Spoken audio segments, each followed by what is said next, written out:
So we are in the process. We are our second full day here at Bama Bison, and I am trying with the wrong glasses. Trying to figure out exactly how to do this. So I say me and the dogs.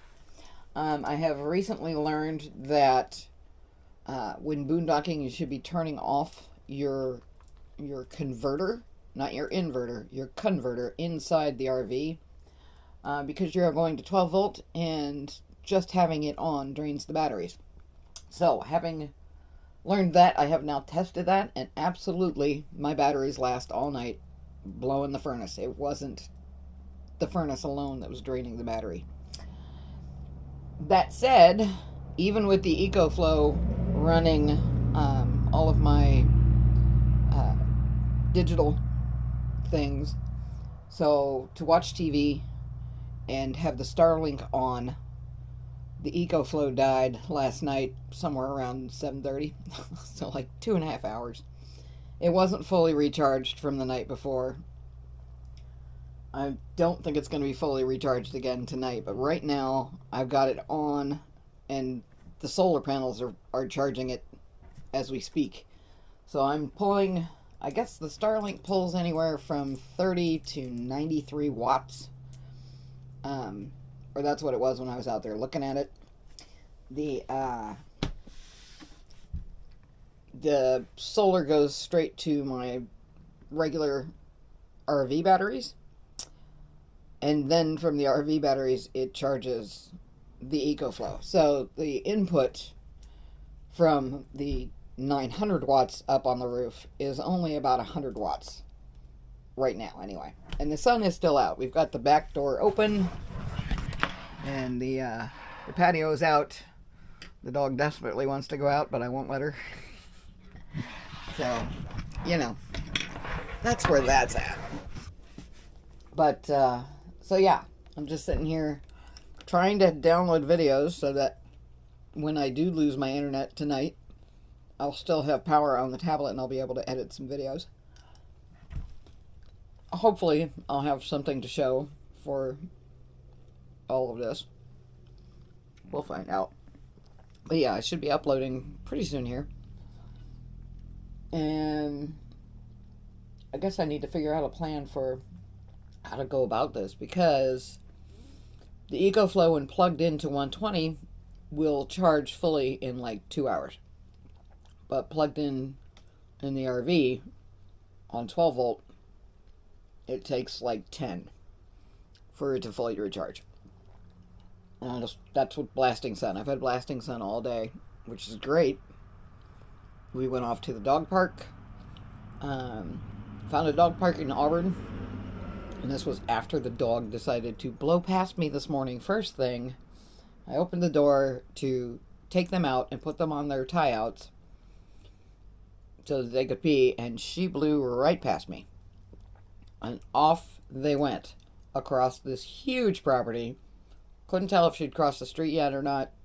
Went out to start up the truck. The truck has a layer of ice frost on there that is going to take a few minutes to completely defrost. It took like 15 minutes for it to defrost. So it has been getting very, very cold here. But anyway, so she took off, and I want to say about 10 minutes later, Maestro came back to get me, to go chase after her. So he and I went running down the street, just in case she wandered into the road. Now they have their tractive collars on, the GPS. So I had my phone in my hand, and off we went, and he and I literally ran for 2 miles to catch up to her at the other side of this property. After that, I earned a very nice breakfast, and so I decided to take the EcoFlow and put it into the truck and charge it off the truck on my drive. That works somewhat. It's not a fast charger. You can order a fast charger, which I probably should do, but I didn't want to pay that kind of money. So the choice is, do I get a fast charger or do I get the extra EcoFlow battery? Because this this is a battery generator. It's not a battery pack. Evidently, the battery pack works very, very well. And now my tablet is saying it's dead. Show me the juice. Oh yeah, it's down to 20%. As I mac on Skittles. That's right. I've lost weight. I've behaved myself. I haven't spent a whole lot of money so far. The RV Trip Wizard said that this part for today would be like $783, and I've spent like $555. I think is what I came up with, $556. So not terrible, but I think I can do better. What I need to do is not drive quite so much. I need to stay in one place for a while, which is what I'm doing here.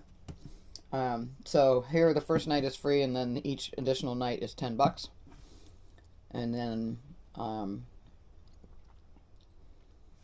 you're supposed to spend with your host. Well, she's out of bison meat, and the chickens are free range, and she can't find the eggs. So I just paid the $20 for the tour of the bison ranch. Now it was supposed to happen today, but I believe she's burning a field instead, because the weather's nice and I get it. Everything I do is dictated by the weather. So, anyway, that's all I got, folks. Super simple. We are getting ready to go for a walk. I think I'm going to go to Home Depot and get some more Tyvek tape, because that has worked out really well for these, the Reflectix. So I can take the windows down by day. When the sun's beating on them, I don't have to worry about humidity from the propane, because I'm not running propane. I can open up the doors and windows. But taking the Reflectix down and putting it back up has basically worn out the stickum on the Tyvek. But it has not ripped open my walls, so Tyvek it is. Masking tape will not do. Alright, we're going to walk over to the camp post and see if we can't get some eggs.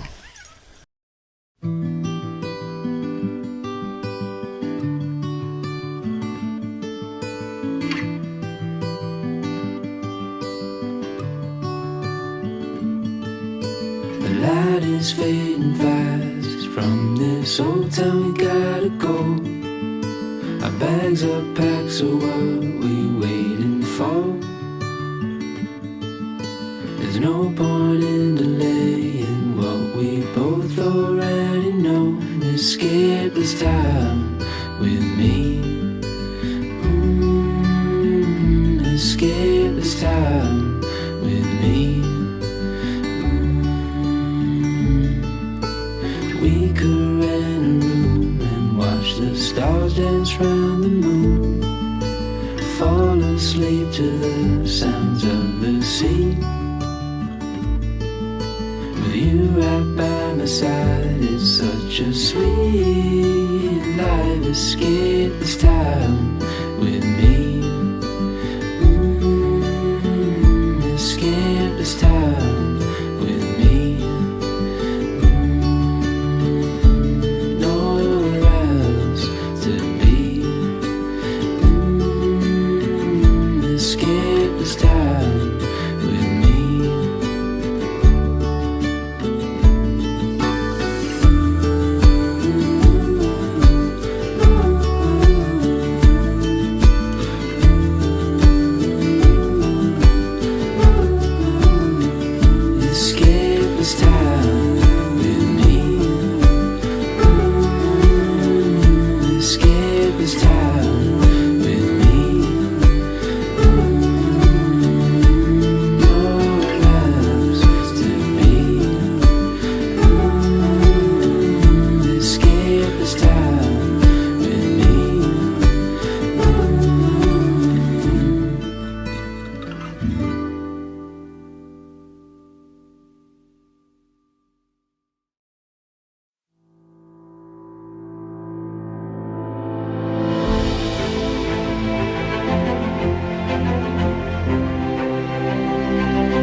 is that? Something weird. Oh, it's an armadillo. Ha! That's what it is. It's an armadillo. Look, there's that skull right there. No, sir, you may not have it. It's a skull. Ha! Ha ha! What? Drop that. Drop it. Drop it.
Okay.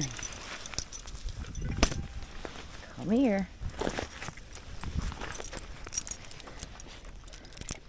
There you go. Another bowl right there.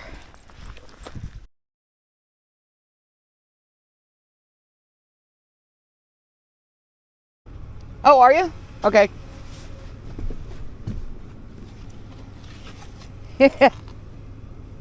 Oh, he's just watching. Yeah, we made it to basically this little spot right here. Maybe 30 feet.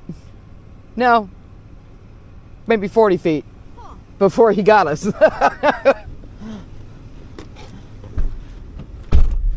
I was like, oh, well, the chickens are up, so, you know, let's go have a look. Come on now. My stupid ex thought that it would be great for Gates to swing like with the touch of a feather. Oh. And I remember when he said that, I was thinking, that's not a good idea. See this? She's just closing the gate.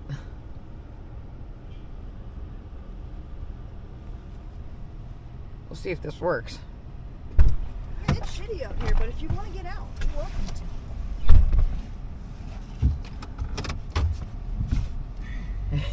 to. Well, hello, everybody.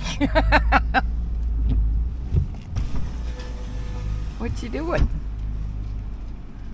Do you occasionally talk to people, fella? Do ya? Would you like talking to people? Yeah. The cattle farm, the beef farm, where I was staying, the only one that would talk to me was the bull. Everybody else just stood there looking at me. How are ya? Yeah, I thought I texted you yesterday about what your plans were for today because we hadn't gone out here to see him yet, and this morning I noticed Life that happened. I hadn't even sent it. No, I typed it up and everything. I don't know where it went. It might be on the Harvest Host app. Oh. I might have to check on there. Interesting. Yeah, I have a hard time with the communication with the Harvest Host. I do too. I don't know what I'm doing wrong. Something. Look at that baby in the back. So how many do you have? Well, this is it. This is it? I've had over 30. Got divorced a couple years ago and sold about half the herd. I was going to move, and then we actually reversed everything. We did a modified divorce agreement 6 months after. Interesting. So I had stopped selling the bison at that point because I was staying, but I've processed a few, and I've had a couple die since then. So I got to build my herd back up now. Yeah. But yeah, it's cool when there's like 30 of them. Yeah, I would imagine.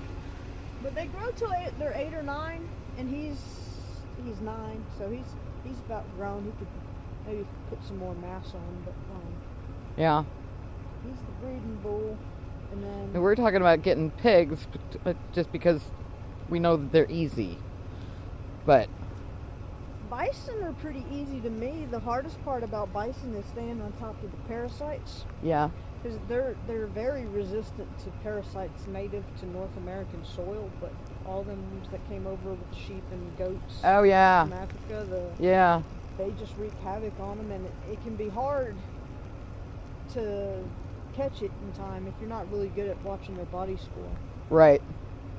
Well, I think with our farm, it's not really a farm, small acreage, but I think the goal is to have livestock, but honestly, I think out of the three of us, I'm the one who's the most into the animal and the animal husbandry and paying attention. You know what I mean? Like, we borrowed somebody's goats, and it was just every day I'm there making sure that the goats are okay, because they're just la-di-da. This is a live animal. It requires things. My ex, I mean, he I don't think he'd go like a whole year without doing anything with him. Really? Oh yeah, he's just yeah, that's just silly. Person. I just think that's just silly. So, okay, here's an update from the previous dialogue, if you will. The the rig lost power the next night, even though I had the controller off. And then, you know how the GFCI outlet in the bathroom would pop, and has been since I bought the thing. I thought it was because I was on 15 amp. No, that's apparently not the case. Because the other night, right after I shot that video, that night, I did lose power, and it had been full sun. Should have been fully charged, but I lost battery somewhere around 5 o'clock in the morning, and it got real cold in here. And so I kind of started to panic because I started hearing popping in the walls of the RV. Not the outlet. It's a different sound altogether, but it was like the popping of the outlet, but muffled. So it had to be inside the wall somewhere. So it had to be the wiring. So I kind of panicked, and I looked up an RV tech, and I just bit the bullet and had him come out here. And so I have an inverter, and we have solar. The solar feeds directly to the batteries. We talked about that. And then I have an inverter to manage that. But when we installed it, all we did was change the adapters so that I could plug in the EcoFlow to it. So it was the original, it's still the original wiring. But one of those plugs now went to the inverter. Well, turns out it was bypassing the panel. So I had power coming from 2 different directions. Even when you killed the power in here, there was still juice. So, like, competing streams is how he explained it to me. And so now he got that fixed, figured out it was the GFCI, and his comment of what a mess that was, I was like, oh yeah, I know, it's really quite something, and it came from the factory that way. But anyway, so I had him figure that out without having to actually rewire anything. All we did was disconnect the inverter, and I won't be using it until I can bring this thing in and have a line run to the panel. But it has to be, the belly has to be dropped for that to happen. So I do not have my tank heaters installed, and I do not have a dedicated line for the inverter. That can wait. Because now I'm currently plugged in, because I wasn't going to freeze, and I wasn't going to chance it, and then once I was already paying for it, might as well. Tonight we're going to be heading over to the peach and pecan orchard, and I will be boondocking there. So we will test this theory out, but I believe we have the problem solved. He also got the backup camera working and rearranged it so that I can actually see behind the trailer. I've been backing up just with the mirrors. But as I start getting into campsites that have trees, I really kind of need to be able to see behind the rig, not the sides. So there's that. I filled up the tank so I get to take a nice long hot shower before I dump the tanks when we take off. I've done the dishes, and those are going to dry. I'm going to head into town, get a full tank of gas without the rig, and then we'll pack up and get going. So I tried. I know that the bison footage was pretty short. I tried. I got so distracted talking to Amy and riding around. There's no footage of the bison running, but the bison were chasing the truck. It was hysterical. The whole herd was just chasing us. They really wanted something to eat, and it was hard for us to find a way out of the paddock without them coming to us. So we had a fun tooling around in there. But yeah, so that was really cool. And she's pretty awesome, I gotta say. She's a pretty cool lady. But anyway, so now we've got a new tire pressure gauge and filler-upper, handheld. The one I had purchased, I had to go into town yesterday to take that back, send it back to Amazon, because that piece of crap has to be plugged into your car's cigarette adapter, but then it doesn't reach the tires. Now, how am I possibly going to do that for the trailer? So, I mean, yeah, I could plug it into the EcoFlow and lug that thing around, but no, that's ridiculous. So we hit UPS storage for return, and then we went to Tractor Supply. Woo, yawn. Then we went to Tractor Supply, got another tank of propane and filled, and then on my way out, I found the right tire inflator. So that is now going to be part of my check-off things to check before I leave. So I think I'm all good. I think so. Oh yeah, and he hardwired the composting toilet into the bus bar and the panel. So yay! No more running that with my battery pack. So now I can take the jump starter back up to the truck. So that's really where we're at. So yeah, it is cold here. Don't think I escaped the cold, but hopefully we'll have some sun pretty soon. Anyway, time to get to it.